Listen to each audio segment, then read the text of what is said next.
Welcome back नाज़रीन। बातचीत का सिलसिला जारी रखेंगे और हुकूमत और पीटीआई के मुज़ाकरात हुए। आपने एक नुक्ता नज़र देखा जो आपका पीटीआई की साइड का सामने आया था। ज़रा हम हुकूमती कमेटी का नुक्ता नज़र, एक तो प्रेस कॉन्फ्रेंस हुई जिसमें राना सनाउल्लाह साहब और इरफान सिद्दीकी साहब ने कहा जी कि ये तो मुतालबात कम और हुकूमत में चार्जशीट ज़्यादा है और अभी हम इकरार कर रहे हैं ना इनकार कर रहे हैं, जवाब 27 या 28 जनवरी को देंगे। इजाज़ुल हक साहब हमारे साथ मौजूद हैं हुकूमती कमेटी में, ये भी शामिल हैं। इजाज़ साहब बहुत शुक्रिया और अस्सलाम वालेकुम। ये बताएं कि आज जो ये सारी मीटिंग हुई, मुज़ाकरात में लिस्ट भी सामने आ चुकी, हुकूमत का नुक्ता नज़र मैंने आपको बताया जो इरफान सिद्दीकी साहब, राना साहब ने कहा। आप क्या समझते हैं कि डिमांड ठीक है, कमीशन बन जाना चाहिए ताकि एक दूसरे के ऊपर उंगलियां उठाने के बजाय जो भी इसमें मुल्जिम है, मुजरिम है, उसको सजा मिले और जो मासूम है वो रिहा हो? देखिए, बिस्मिल्लाह रहमान रहीम, बहुत शुक्रिया आपका। ये जो आज उन्होंने डिमांड सामने रखी है ये हुकूमत को मिल चुकी हैं और अब इस पे एक सब कमेटी भी बन चुकी है और जवाबात भी तैयार कर कर उन्हें 7 वर्किंग डेज के अंदर अंदर मेरे ख्याल है दे दिए जाएंगे। सही। लेकिन ये बात मैंने पार्लियामेंट के अंदर उठाई थी जब ये उनकी डिमांड सामने आई थी कि इसकी लफाजी जो है ना वो बेहतर हो सकती थी। सही। जो अल्फाज उन्होंने इस्तेमाल किए हैं, जो लैंग्वेज इस्तेमाल की है और जो एक किस्म की, जिस पे अभी आपने नाम लिया इरफान सिद्दीकी साहब का और राना सनाउल्लाह, तो उन्होंने कहा ये हुकूमत के खिलाफ चार्जशीट लगती है, इसमें कोई मतलब दो राय नहीं है। लेकिन ये जो पीटीआई वाले हैं ना, पीटीआई बेसिकली अभी उनकी खुद भी समझ में नहीं आ रही कि वो किस तरीके से आगे चले। जिस तरह हुकूमती कमेटी के अंदर और कुछ दो राय हैं, इसी तरह पीटीआई के अंदर भी दो राय मालूम हो रही हैं कि कुछ लोग चाह रहे हैं मुज़ाकरात आगे बढ़े, कुछ लोग चाह रहे हैं कि जी मुज़ाकरात आप करें ही ना। तो अब इन चीज़ों में से जो डिमांड सामने आई है इसका लीगल एस्पेक्ट देखना पड़ेगा कि लीगली ये काबिल अमल है कि नहीं है। उसमें दो नुक्ते मेरे अपने ज़ाती तौर पे कमेटी से बालातर होकर, यानी कमेटी के अलावा मैं अपनी बात कर रहा हूँ जी। कि पहली बात तो उसमें ये है कि लिखा हुआ है कि जनाब जजेस पे मुश्तमिल कमेटी बनाई जाए और जजेस का तयन जो है वो दोनों जमातें बैठ कर करें। पीटीआई गवर्नमेंट मेरे नज़दीक ये काबिल अमल नहीं है, क्योंकि सुप्रीम कोर्ट कभी भी डिक्टेशन नहीं लेगा। आप रिक्वेस्ट कर सकते हैं चीफ जस्टिस को कि जी आप ये कमीशन बना दें और हमारी राय में ये है आगे वो कबूल करे या ना करे, फिर वो अपनी स्वाबदीद इस्तेमाल करें जी, अपनी स्वाबदीद इस्तेमाल करें। और अगर कोई आपने रिकमेंडेशन देनी है तो आप दे दें, पर उस पर अमल दरामद करना सुप्रीम कोर्ट के बस में भी नहीं है, क्योंकि वो डिक्टेशन नहीं लेंगे आपसे। सही, पहली बात।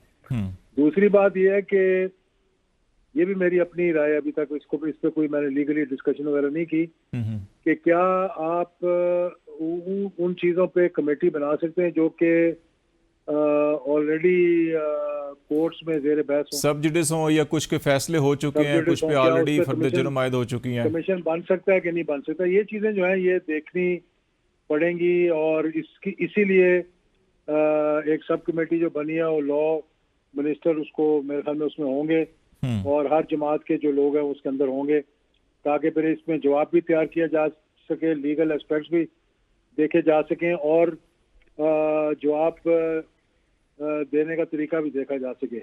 पहली बात तो ये है। दूसरी बात जो है वो काबिल गौर जो है वो ये है कि जो इन्होंने, जिसको हुकूमत ने कहा ना ये चार्जशीट है, जो प्रेस कॉन्फ्रेंस के अंदर कहा, वो चार्जशीट तो चले इस लिहाज से है कि जो अल्फाज उसके अंदर इस्तेमाल किए गए हैं वो नामुनासिब है, मैं समझता हूँ कि बेहतर हो सकते थे। लेकिन देखना यह है कि इसको हमने मामले को आगे लेकर चलना है और अगर इसको आगे लेकर चलना है तो फिर थोड़ा सब्र और तहम्मुल के साथ आगे चलना पड़ेगा। बहुत जल्दबाजी में नहीं, जिस तरह पिछली दफ़ा इन्होंने इसमें किया, क्या कहते हैं, जल्दबाजी में प्रेस कॉन्फ्रेंसें कर दी कि हमारी मुलाकात नहीं करा रहे, स्पीकर पे तनकीद कर दी। स्पीकर ने भी आज कह दिया जी कि अगर मुझ पे एतमाद नहीं है तो आप किसी और को बना दें। तो प्रेस तो कॉन्फ्रेंस ये एजाज चीजें साहब जो है ना, आज भी दोनों तरफ से हो गई हैं, राना साहब और इरफान सिद्दीकी साहब की हो गई, हामिद रजा साहब ने भी जवाब में खड़का दी कि जनाब ये तो कोई तरीका नहीं है कि हमारी बात अभी मानी नहीं है और ये तो ऐसे जैसे फरार हो रहे हैं मुज़ाकरात से। हाँ मतलब ये मैंने कहा ना, ये जल्दबाजी में मामला खराबी की तरफ ही जाते हैं। हम्म। तो अब इसमें एक मसला जो जो जो जिसको रिजॉल्व करना पड़ेगा ना, वो ये है कि चले अभी उन्होंने डिमांड की है कि जी हमारी मीटिंग करवाएं, अच्छे माहौल में मीटिंग करवाएं, खुले माहौल में करवाएं, ताकि हम आराम से अपनी गुफ्तगू कर सकें। तो उसको भी फैसिलिटेट कर देगी हुकूमत, मेरे ख्याल में अगले हफ्ते किसी टाइम सही उनकी मीटिंग हो जाएगी, तो फिर मेरे ख्याल है उससे कोई बेहतरी आएगी। बेहतरी आ सकती है। अभी आपने कहा कि दोनों अतराफ के अंदर दो आरा पाई जाती हैं, एक पीटीआई के अंदर भी कि कुछ लोगों का ख्याल है कि मुज़ाकरात रहने चाहिए, कुछ लोगों का ख्याल है कि नहीं एग्रेसिव है। दूसरा आपने कहा हुकूमत के अंदर भी दो आरा हैं, तो हुकूमत के अंदर दो आरा क्या है? जो आप देख रहे हैं मतलब कि इन्हीं मुज़ाकरात के बारे में बयानात तो आ रहे हैं ना हुकूमत के कुछ सीनियर लोगों की तरफ से कि जी क्यों ख्याल आ गया, क्यों मुज़ाकरात हो रहे हैं, नहीं होने चाहिए मुज़ाकरात। असेंबली के अंदर भी तकरीर करते हुए एक दो लोगों ने जिक्र किया इसका, टीवी के ऊपर भी जिक्र किया।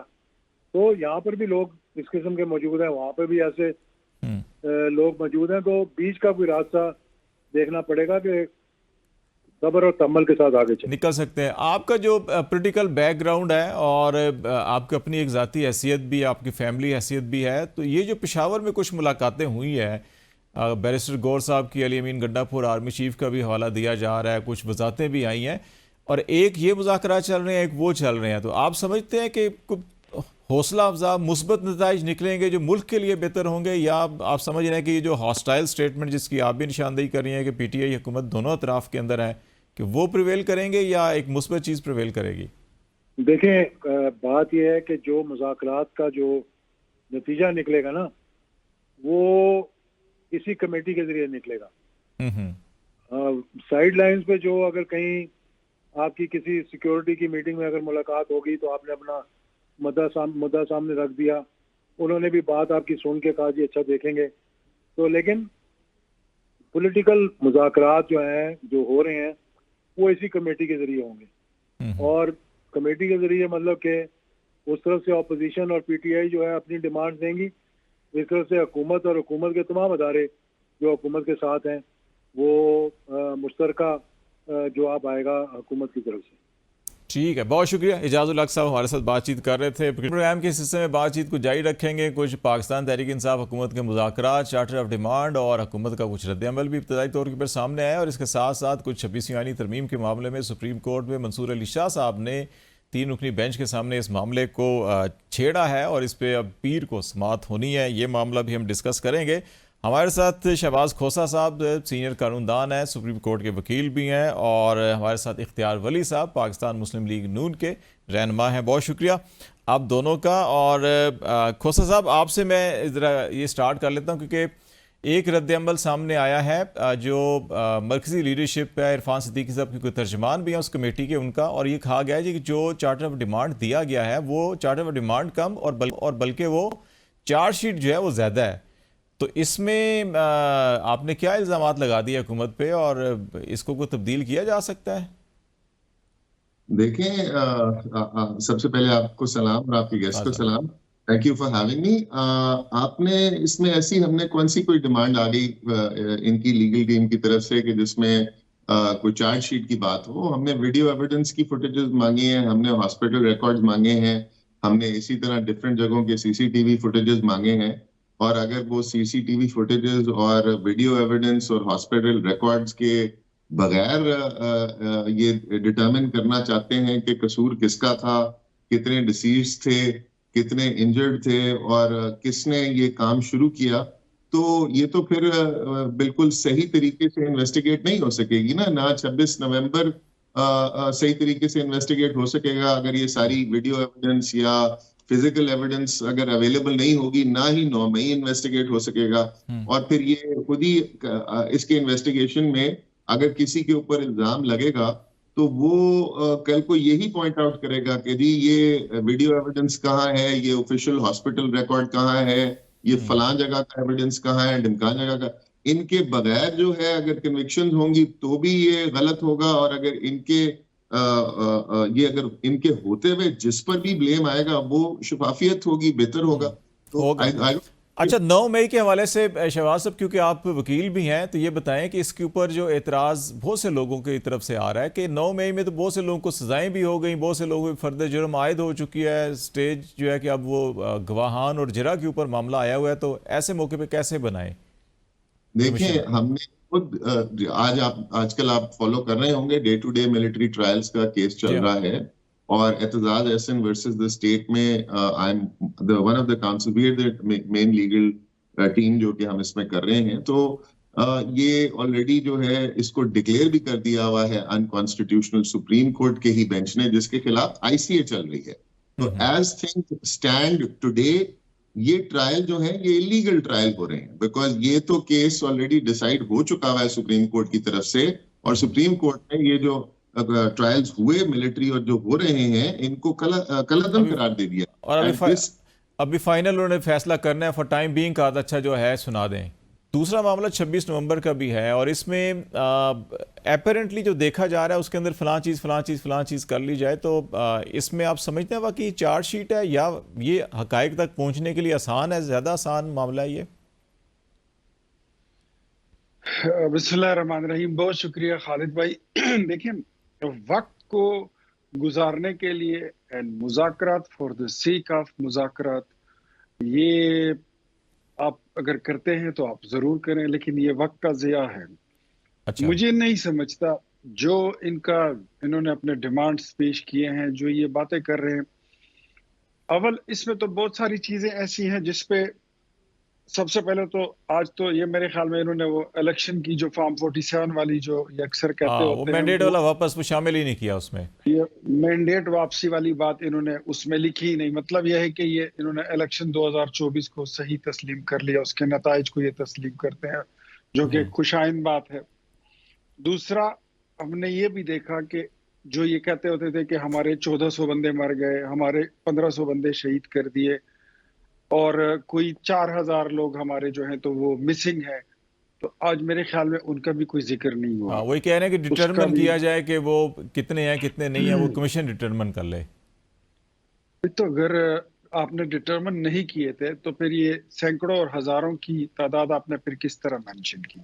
फिर तो सबसे पहले आपको माफी मांगनी चाहिए कि आपने कौम को बेवकूफ बनाया, आपने इंटरनेशनली पाकिस्तान के तशख्खुस को पामाल करने की कोशिश की, आप अपनी गंदी सियासत के लिए इस मुल्क की इज्जत के साथ खेलते हैं, आप अपनी डर्टी पॉलिटिक्स के लिए इस मुल्क के जो स्टेट ऑफ पाकिस्तान है, जो इसकी इंटेग्रिटी है, जो इसका वकार है, जो इसका प्राइड है, आप उसको दाव पर लगा देते हैं, तो विच इज वेरी शेमफुल। ये तो बड़ा शर्मनाक है। पहले तो इनको मेरे ख्याल में इस पे माफी मांगनी चाहिए। एंड वेयर इज, जहां तक मैं देखता हूं, जो मेन स्ट्रीम मीडिया पे आए रोज डेली आकर ये बोलते हैं, जो बातें करते हैं, तो जैसे मतलब मैंने आपको कहा कि फॉर्म 45, 47, इलेक्शन ये हुआ, इलेक्शन वो हुआ, फला हुआ, दिमका हुआ, ये सारी बातों से पीछे हट गए।